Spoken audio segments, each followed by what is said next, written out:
지금부터 2024 헌납 8 대통령 윤석열 탄핵 사건에 대한 선고를 시작하겠습니다. 먼저 적법 요건에 관하여 살펴보겠습니다. 이 사건 계엄 선포가 사법심사의 대상이 되는지에 관하여 보겠습니다.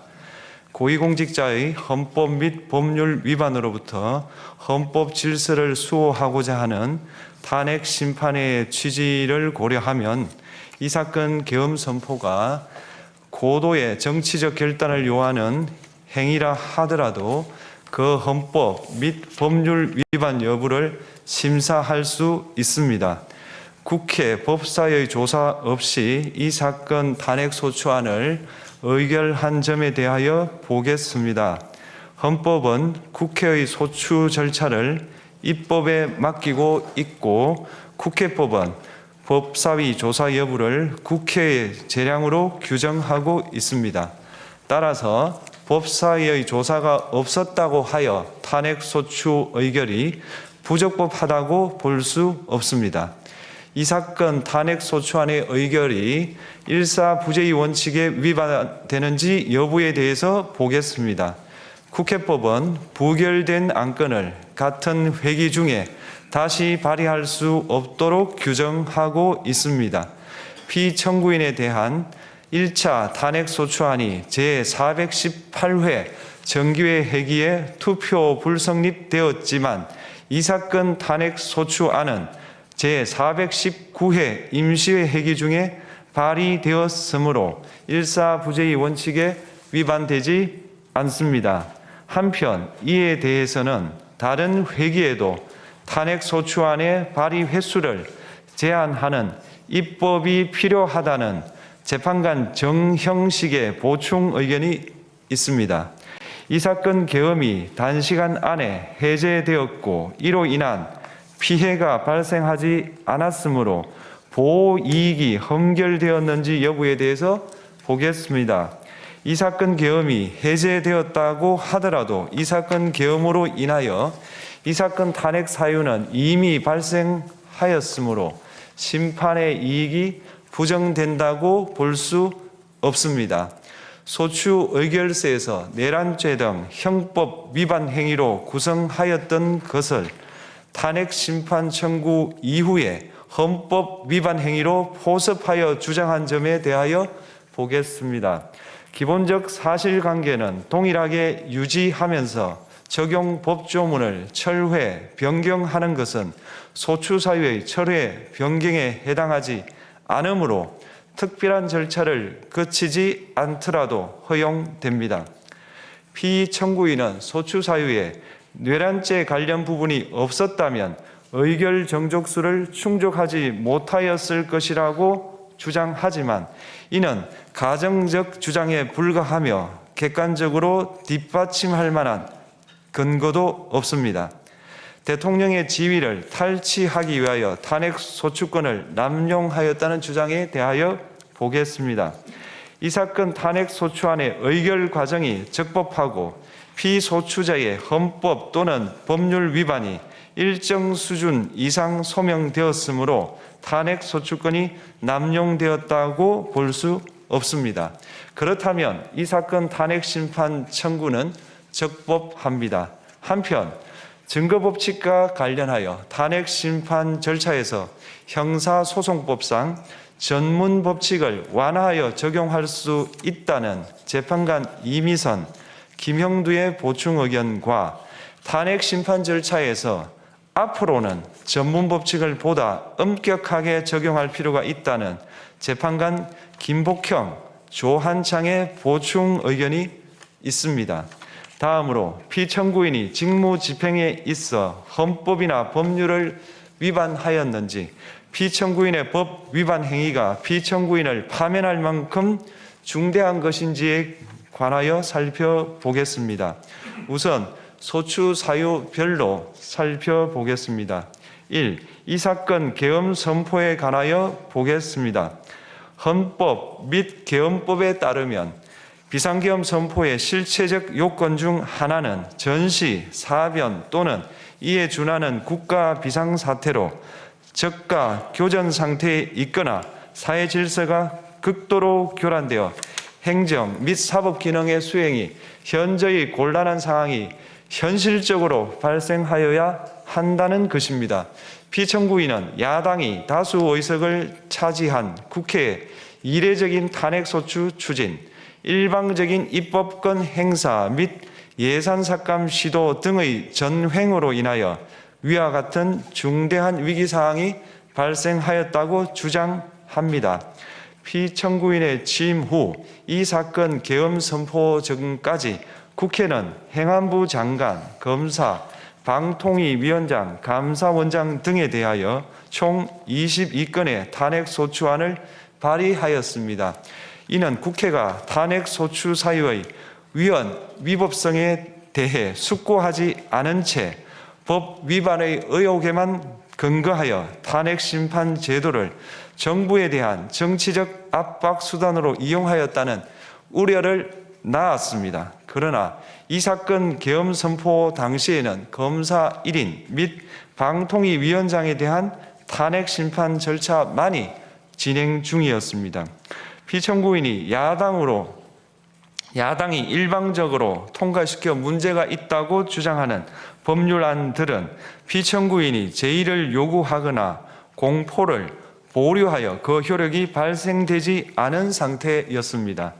2025년도 예산안은 2024년 예산을 집행하고 있었던 이 사건 계엄 선포 당시 상황에 어떠한 영향을 미칠 수 없고 위 예산안에 대하여 국회 예결특위의 의결이 있었을 뿐 본회의의 의결이 있었던 것도 아닙니다. 따라서 국회의 탄핵소추, 입법, 예산안 심의 등의 권한 행사가 이 사건 계엄 선포 당시 중대한 위기 상황을 현실적으로 발생시켰다고 볼 수 없습니다.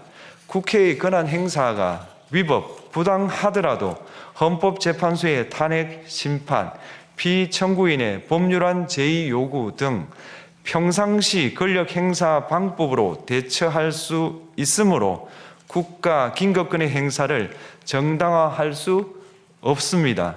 피청구인은 부정선거 의혹을 해소하기 위하여 이 사건 계엄을 선포하였다고도 주장합니다. 그러나 어떠한 의혹이 있다는 것만으로 중대한 위기 상황이 현실적으로 발생하였다고 볼 수는 없습니다. 또한 중앙선관위는 제22대 국회의원 선거 전에 보안 취약점에 대하여 대부분 조치하였다고 발표하였으며 사전, 우편, 투표함, 보관장소, CCTV 영상을 24시간 공개하고 개표 과정에 수검표 제도를 도입하는 등의 대책을 마련하였다는 점에서도 피청구인의 주장은 타당하다고 볼 수 없습니다. 결국 피청구인이 주장하는 사정을 모두 고려하더라도 피청구인의 판단을 객관적으로 정당화할 수 있을 정도의 위기 상황이 이 사건 계엄 선포 당시 존재하였다고 볼 수 없습니다.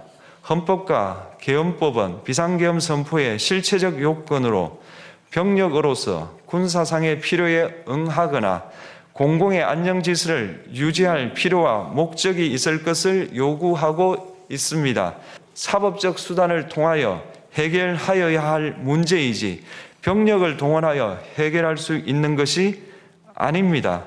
피청구인은 이 사건 계엄이 야당의 전횡과 국정위기 상황을 국민에게 알리기 위한 경고성 계엄 또는 호소형 계엄이라고 주장하지만 이는 계엄법이 정한 계엄 선포의 목적이 아닙니다. 또한 피청구인은 계엄 선포에 그치지 아니하고 군경을 동원하여 국회의 권한 행사를 방해하는 등의 헌법 및 법률 위반 행위로 나아갔으므로 경고성 또는 호소형 계엄이라는 피청구인의 주장을 받아들일 수 없습니다. 그렇다면 이 사건 계엄 선포는 비상계엄 선포의 실체적 요건을 위반한 것입니다. 다음으로 이 사건 계엄 선포가 절차적 요건을 준수하였는지에 관하여 보겠습니다. 계엄 선포 및 계엄사령관 임명은 국무회의의 심의를 거쳐야 합니다. 피청구인이 이 사건 계엄을 선포하기 직전에 국무총리 및 9명의 국무위원에게 계엄 선포의 취지를 간략히 설명한 사실은 인정됩니다. 그러나 피청구인은 계엄사령관 등 이 사건 계엄의 구체적인 내용을 설명하지 않았고 다른 구성원들에게 의견을 진술할 기회를 부여하지 않은 점을 고려하면 이 사건 계엄 선포에 관한 심의가 이루어졌다고 보기도 어렵습니다. 그 외에도 피청구인은 국무총리와 관계 국무위원이 비상계엄 선포문에 부서하지 않았음에도 이 사건 계엄을 선포하였고 그 시행 일시, 시행 지역 및 계엄사령관을 공고하지 않았으며 지체 없이 국회에 통고하지도 않았으므로 헌법 및 계엄법이 정한 비상계엄 선포의 절차적 요건을 위반하였습니다. 2. 국회에 대한 군경 투입에 관하여 보겠습니다. 피청구인은 국방부 장관에게 국회에 군대를 투입할 것을 지시하였습니다. 이에 군인들은 헬기 등을 이용하여 국회 경내로 진입하였고 일부는 유리창을 깨고 본관 내부로 들어가기도 하였습니다. 피청구인은 육군 특수전 사령관 등에게 의결 정족수가 채워지지 않은 것 같으니 문을 부수고 들어가서 안에 있는 인원들을 끄집어내라는 등의 지시를 하였습니다. 또한 피청구인은 경찰청장에게 계엄사령관을 통하여 이 사건 포고령의 내용을 알려주고 직접 6차례 전화를 하기도 하였습니다. 이에 경찰청장은 국회 출입을 전면 차단하도록 하였습니다. 이는 이로 인하여 국회로 모이고 있던 국회의원들 중 일부는 담장을 넘어가야 했거나 아예 들어가지 못하였습니다. 한편 국방부 장관은 필요시 체포할 목적으로 국군 방첩사령관에게 국회의장, 각 정당 대표 등 14명의 위치를 확인하라고 지시하였습니다. 피청구인은 국가정보원 1차장에게 전화하여 국군 방첩사령부를 지원하라고 하였고 국군 방첩사령관은 국가정보원 1차장에게 위 사람들에 대한 위치 확인을 요청하였습니다. 이와 같이 피청구인은 군경을 투입하여 국회의원의 국회 출입을 통제하는 한편 이들을 끌어내라고 지시함으로써 국회의 권한 행사를 방해하였으므로 국회에 계엄 해제 요구권을 부여한 헌법 조항을 위반하였고 국회의원의 심의 표결권, 불체포 특권을 침해하였습니다. 또한 각 정당의 대표 등에 대한 위치 확인 시도에 관여함으로써 정당 활동의 자유를 침해하였습니다. 피청구인은 국회의 권한 행사를 막는 등 정치적 목적으로 병력을 투입함으로써 국가 안전보장과 국토방위를 사명으로 하여 나라를 위해 봉사하여 온 군인들이 일반 시민들과 대치하도록 만들었습니다. 이에 피청구인은 국군의 정치적 중립성을 침해하고 헌법에 따른 국군 통수 의무를 위반하였습니다. 3. 이 사건 포고령 발령에 관하여 보겠습니다. 피청구인은 이 사건 포고령을 통하여 국회, 지방의회, 정당의 활동을 금지함으로써 국회에 계엄 해제 요구권을 부여한 헌법조항, 정당 제도를 규정한 헌법조항, 대의민주주의 권력분리 원칙을 위반하였습니다. 비상계엄 하에서 기본권을 제한하기 위한 요건을 정한 헌법 및 계엄법 조항, 영장주의를 위반하여 국민의 정치적 기본권, 단체 행동권, 직업의 자유를 침해하였습니다. 4. 중앙선관위에 대한 압수수색에 관하여 보겠습니다. 피청구인은 국방부 장관에게 병력을 동원하여 선관위의 전산 시스템을 점검하라고 지시하였습니다. 이에 따라 중앙선관위 청사에 투입된 병력은 출입 통제를 하면서 당직자들의 휴대전화를 압수하고 전산 시스템을 촬영하였습니다. 이는 선관위에 대하여 영장 없이 압수수색을 하도록 하여 영장주의를 위반한 것이자 선관위의 독립성을 침해한 것입니다. 5. 법조인에 대한 위치 확인 시도에 관하여 보겠습니다. 앞서 말씀드린 바와 같이 피청구인은 필요시 체포할 목적으로 행해진 위치 확인 시도에 관여하였는데 그 대상에는 퇴임한 지 얼마 되지 않은 전 대법원장 및 전 대법관도 포함되어 있었습니다. 이는 현직 법관들로 하여금 언제든지 행정부에 의한 체포 대상이 될 수 있다는 압력을 받게 함으로 사법권의 독립을 침해한 것입니다.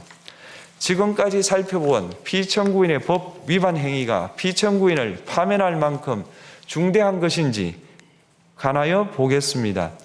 피청구인은 국회와의 대립사항을 타개할 목적으로 이 사건 계엄을 선포한 후 군경을 투입시켜 국회의 헌법상 권한 행사를 방해함으로써 국민 주권주의 및 민주주의를 부정하고 병력을 투입시켜 중앙선관위를 압수수색하도록 하는 등 헌법이 정한 통치구조를 무시하였으며 이 사건 포고령을 발령함으로써 국민의 기본권을 광범위하게 침해하였습니다. 이러한 행위는 법치국가 원리와 민주국가 원리의 기본 원칙들을 위반한 것으로 그 자체로 헌법 질서를 침해하고 민주공화정의 안정성에 심각한 위해를 끼쳤습니다. 한편 국회가 신속하게 비상계엄 해제 요구를 결의할 수 있었던 것은 시민들의 저항과 군경의 소극적인 임무 수행 덕분이었으므로 이는 피청구인의 법 위반에 대한 중대성 판단에 영향을 미치지 않습니다. 대통령의 권한은 어디까지나 헌법에 의하여 부여받은 것입니다. 피청구인은 가장 신중히 행사되어야 할 권한인 국가 긴급권을 헌법에서 정한 한계를 벗어나 행사하여 대통령으로서의 권한 행사에 대한 불신을 초래하였습니다. 피청구인이 취임한 이래 야당이 주도하고 이례적으로 많은 탄핵 소추로 인하여 여러 고위공직자의 권한 행사가 탄핵 심판 중 정지되었습니다. 2025년도 예산안에 관하여 헌정사상 최초로 국회 예산결산특별위원회에서 정액 없이 감액에 대해서만 야당 단독으로 의결하였습니다. 피청구인이 수립한 주요 정책들은 야당의 반대로 시행될 수 없었고 야당은 정부가 반대하는 법률안들을 일방적으로 통과시켜 피청구인의 제의 요구와 국회의 법률안 의결이 반복되기도 하였습니다. 그 과정에서 피청구인은 야당의 전횡으로 국정이 마비되고 국익이 현저히 저해되어 가고 있다고 인식하여 이를 어떻게든 타개하여야만 한다는 막중한 책임감을 느끼게 되었을 것으로 보입니다. 피청구인이 국회의 권한 행사가 권력 남용이라거나 국정 마비를 초래하는 행위라고 판단한 것은 정치적으로 존중되어야 합니다. 그러나 피청구인과 국회 사이에 발생한 대립은 일방의 책임에 속한다고 보기 어렵고 이는 민주주의 원리에 따라 해소되어야 할 정치의 문제입니다. 이에 관한 정치적 견해의 표명이나 공적 의사결정은 헌법상 보장되는 민주주의와 조화될 수 있는 범위에서 이루어져야 합니다. 국회는 소수 의견을 존중하고 정부와의 관계에서 관용 그리고 자제를 전제로 대화와 타협을 통하여 결론을 도출하도록 노력하였어야 합니다. 피청구인 역시 국회의 대표인 국회를 협치의 대상으로 존중하였어야 합니다. 그럼에도 불구하고 피청구인은 국회를 배제의 대상으로 삼았는데 이는 민주정치의 전제를 허무는 것으로 민주주의와 조화된다고 보기 어렵습니다. 피청구인은 국회의 권한 행사가 다수의 횡포라고 판단했다 하더라도 헌법이 예정한 자구책을 통해 견제와 균형이 실현될 수 있도록 하였어야 합니다. 피청구인은 취임한 때로부터 약 2년 후에 치러진 국회의원 선거에서 피청구인이 국정을 주도하도록 국민을 설득할 기회가 있었습니다. 그 결과가 피청구인의 의도에 부합하지 않더라도 야당을 지지한 국민의 의사를 배제하려는 시도를 하여서는 안 되었습니다. 그럼에도 불구하고 피청구인은 헌법과 법률을 위반하여 이 사건 계엄을 선포함으로써 국가 긴급권 남용의 역사를 재현하여 국민을 충격에 빠뜨리고 사회, 경제, 정치, 외교 전 분야의 혼란을 야기하였습니다. 국민 모두의 대통령으로서 자신을 지지하는 국민을 초월하여 사회 공동체를 통합시켜야 할 책무를 위반하였습니다.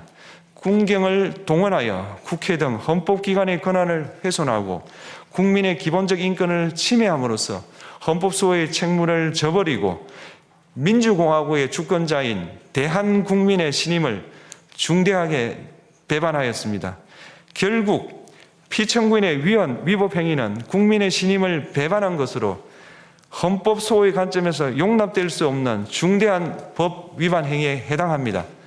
피청구인의 법 위반 행위가 헌법 질서에 미친 부정적 영향과 파급 효과가 중대하므로 피청구인을 파면함으로써 얻는 헌법소의 이익이 대통령 파면에 따르는 국가적 손실을 압도할 정도로 크다고 인정됩니다. 이에 재판관 전원의 일치된 의견으로 주문을 선고합니다. 탄핵 사건이므로 선고 시각을 확인하겠습니다. 지금 시각은 오전 11시 22분입니다. 주문, 피청구인 대통령 윤석열을 파면한다. 마치겠습니다.